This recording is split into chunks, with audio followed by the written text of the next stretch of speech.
ଓଡ଼ିଶାରେ ବାରବାଟୀ ଦୁର୍ଗର ପ୍ରତିଷ୍ଠାତା କିଏ?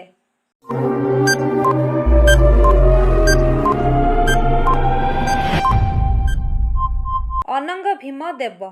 ଓଡ଼ିଶାରେ ଗଙ୍ଗେଶ୍ୱର ମନ୍ଦିର କେଉଁଠାରେ ଅବସ୍ଥିତ?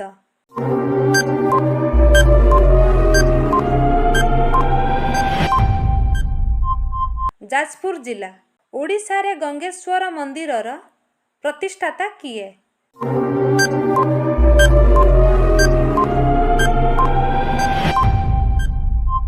ଚଳଗଙ୍ଗ ଦେବ। ଓଡ଼ିଶାରେ ମା ମଙ୍ଗଳା ମନ୍ଦିର କେଉଁଠାରେ ଅବସ୍ଥିତ?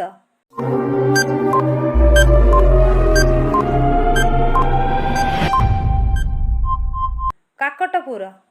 ଓଡ଼ିଶାରେ ଲିଙ୍ଗରାଜ ମନ୍ଦିର କେଉଁଠାରେ ଅବସ୍ଥିତ?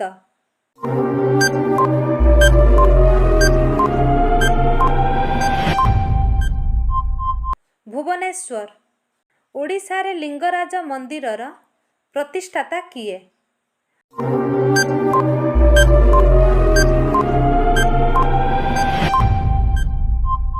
ଯଯାତି କେଶରୀ, ଲଲାଟେନ୍ଦୁ କେଶରୀ। ଓଡ଼ିଶାରେ କପିଳେଶ୍ୱର ମନ୍ଦିର କେଉଁଠାରେ ଅବସ୍ଥିତ?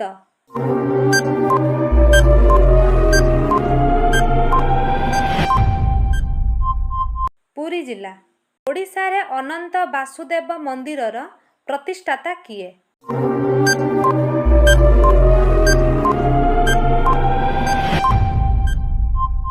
ରାଣୀ ଚନ୍ଦ୍ରିକା ଦେବୀ। ଓଡ଼ିଶାରେ ଅନନ୍ତ ବାସୁଦେବ ମନ୍ଦିର କେଉଁଠାରେ ଅବସ୍ଥିତ?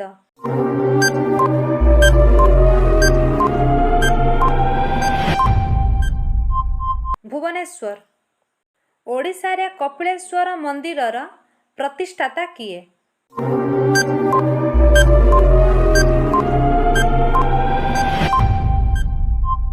କପିଳେନ୍ଦ୍ର ଦେବ।